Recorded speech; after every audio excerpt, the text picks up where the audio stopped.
안녕하세요, 여러분. 오늘은 한 가지 뉴스를 중심으로 얘기를 해보겠습니다. 미국 증시 얘기를 해볼게요.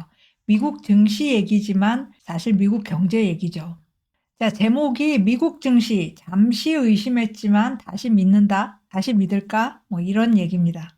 자, 이번 주 금요일에 미국 증시 지수들이 일제히 하락했어요. 자, 금요일 S&P 500 지수 움직임 여기입니다. 자, 크게 하락하긴 했는데 이게 대폭락은 아니잖아요. S&P 500은 1.7% 정도 떨어졌습니다. 그런데 이게 올 들어 가장 큰 하락이었습니다. 그 정도로 최근에 큰 상승도 없었고 큰 하락도 없었어요. 개별 종목의 급락은 많았지만 지수는 상당히 안정적으로 움직이고 있었습니다. 월가의 공포지수, 빅스 지수, 변동성 지수가 최저 수준 유지하고 있었습니다. 금요일에 이 빅스 지수가 급등하긴 했는데 그래도 20 미만이었어요. 평균 수준 미친 거죠. 왜 이렇게 안정적으로 움직였냐? 그런데 빅스 지수가 낮다는 게 그렇게 좋은 건 아닙니다. 빅스 지수가 옵션의 활동 정도를 얘기하는 건데 그만큼 상승에 베팅을 하느냐 아니면 하락에 베팅을 하느냐 이걸 잘 모르겠다는 뜻이에요. 그래서 옵션 활동이 별로 없었다는 거죠. 그러다가 오래간만에 지수 자체가 이렇게 하락을 했다. 이런 얘기고요. 그래서 이 시점에서 한번 분석해 볼 만할 것 같아요. 자, 한마디로 말해서 밑바닥에 잠복해 있던 경제에 대한 불안감이 수면 위로 떠올랐다. 이렇게 얘기할 수 있겠는데요. 이번 주에 부정적인 경제 지표들 몇 개 나왔습니다. 그리고 월마트가 실적 둔화를 전망했어요. 그러면서 투자 심리가 급랭했습니다. 자, 먼저 미시간대 소비자 심리조사부터 보면요. 인플레이율의 중장기 예상치가 급등했고요. 그리고 S&P 글로벌의 PMI, 구매관리자 지수가 기대보다 낮게 나왔습니다.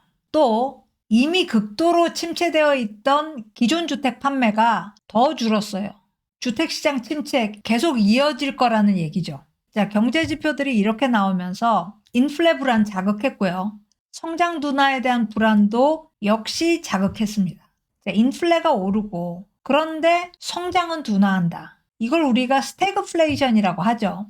지금까지 경기 좋다고만 얘기했던 미국 경제에 대해서 조만간 스태그플레이션으로 진입하는 거 아니냐 이런 얘기까지 나왔어요. 이번 주에 나왔습니다. 자, 그게 한 측면이고요. 거기다가 국방비 삭감하고 공무원 감원하고 관세 인상하고 이런 얘기들이 다른 한편에 있습니다. 트럼프 불안이라고 부를 수 있을 것 같아요. 이런 여러 가지 요인들이 이번 주 금요일에 다 한데 모였다. 이렇게 되니까 증시 하락할 수밖에 없죠. 그래서 미국 증시 주요 지수들 주간 하락으로 마감했습니다. 자, 미시간대 소비자 심리조사부터 보면요. 이 조사에서 가장 중요한 질문 중에 하나가 향후 5년에서 10년 사이 인플레율을 얼마로 예상하느냐 이 질문인데 2월 조사에서 3.5%가 나왔습니다. 이 수치는 1995년 이래 최고치예요. 그러니까 30년 내에 가장 높은 기대 인플레 나왔다는 거죠. 자, 차트 보면 여기가 이번 2월 중장기 기대 인플레 그리고 1995년에 3.5%까지 올라간 적이 있어요. 자, 그리고 실업률에 대해서도요. 향후 1년간 실업률이 상승할 거라고 전망하는 응답자가 전체 응답자의 절반 이상이었어요. 이것도 최근 몇 년 동안 절반을 넘어선 적이 없어요. 그래서 2020년 이래 최고치 기록했습니다. 자, 재미난 게 관세가 인플레를 더 가속화시킬 거다라는 전망은 주로 민주당 지지자들 사이에서 나왔습니다. 공화당 지지자는 관세 정책이 인플레를 야기시킬 거라고 생각을 안 했어요. 반면에 민주당 지지자들은 완전히 그렇게 믿고 있는 거예요. 인플레에 대해서도 미국이 양분돼 있다는 거 보여주고요. 어쨌든 지난달부터 이 미시간대 소비자 심리조사가 아주 중요한 뉴스로 취급되고 있습니다. 한동안은 뉴스로 나오지도 않았는데 갑자기 증시를 흔들 만한 위력을 보여주고 있는 거죠. 왜 그러냐? 물론 인플레가 지금 아주 불안한 상태이기 때문이에요. 그런데 이 인플레라는 것은 사람들의 예상에 부합해 가는 성향이 있습니다. 인플레가 올라갈 거다. 그러면 임금을 더 많이 요구하고 물건도 사재기합니다. 그러니까 실제로 물가가 올라가는 거예요. 그래서 인플레에 대한 기대는 자기 충족적이다, 이런 말을 합니다. 이렇게 되면 인플레 우려가 실제로 중요한 역할을 한다는 거죠. 자, 두 번째, 이번 주에 S&P 글로벌의 서비스 구매관리자 지수 PMI가 나왔는데 이게 크게 하락했습니다. 2월 종합 PMI, 미국의 종합 PMI가 50.4가 나왔어요. 50 이상이면 일단 확장한다는 겁니다. 50 밑으로 가면 수축된다는 거고요. 그런데 1월에 52.7이었어요. 종합 PMI가. 한 달 만에 2.3이나 하락한 겁니다. 큰 폭 하락이죠. 17개월 내 최저치 기록한 거고요. 데이터 수집 기간 굉장히 최신이에요. 2월 10일부터 20일까지 수집했습니다.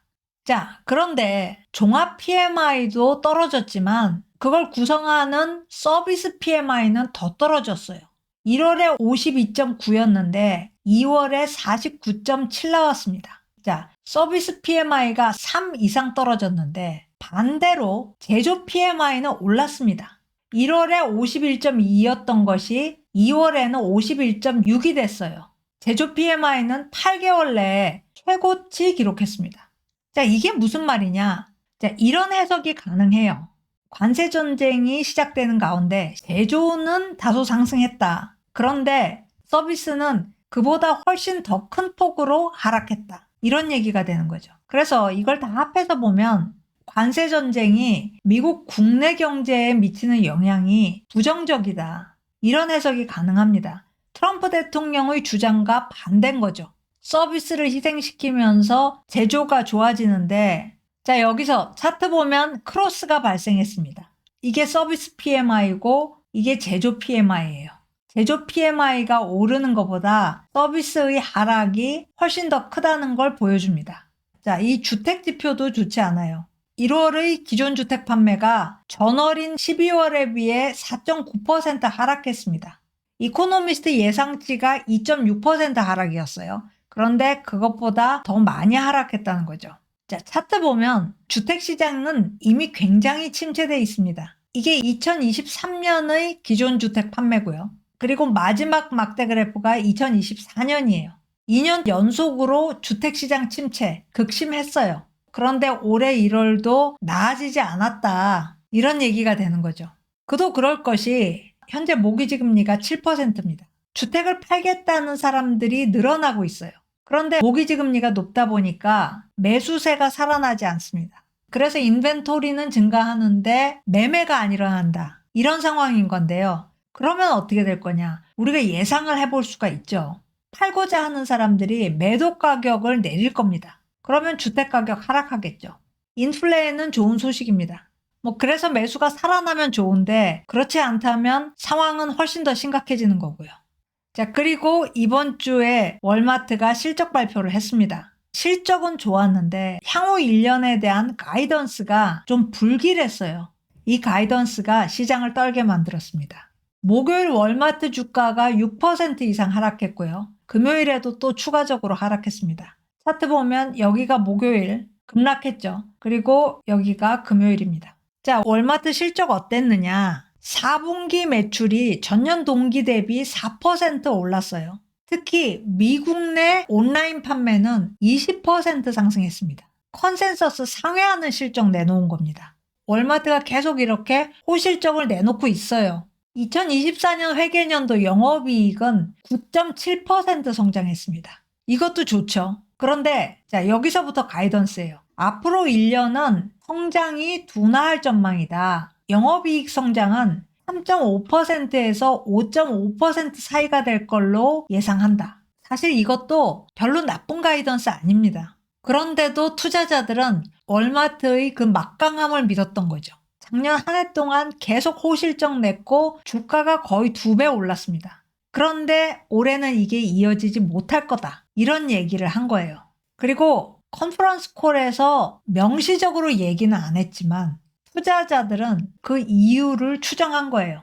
관세 때문이다. 다른 이유 없다. 아니, 월마트조차도 관세 영향으로부터 자유롭지 못하다면 다른 소매업체들은 어떻겠느냐. 그러면서 주가가 급락했고 다음 날은 지수까지 끌어내린 거예요.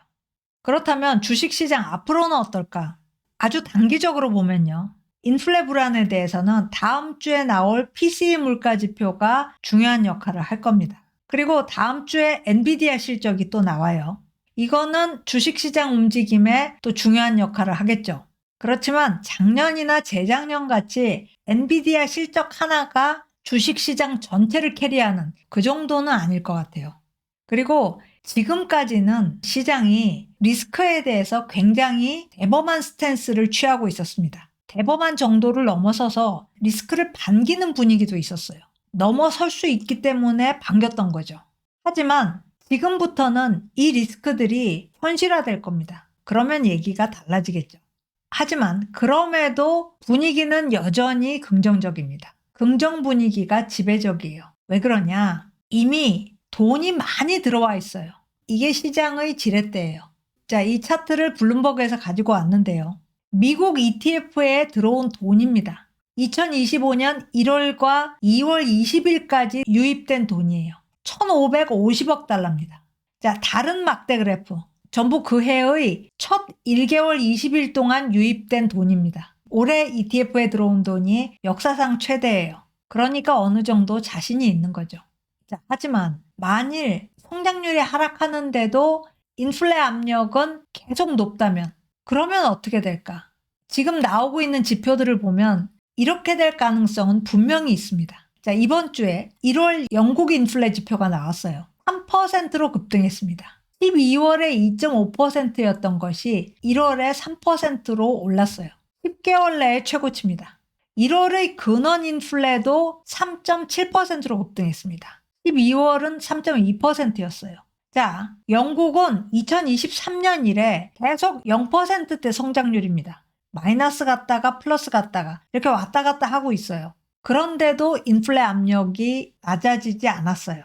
그런 가운데 올해 식량 선물 상승세입니다. 빠르게 올라가고 있어요. 유엔도 식품 인플레 전망하고 있습니다. 여기에다가 미국은 수입관세 매겨서 식품 인플레 더 가속화시킬 수 있고요.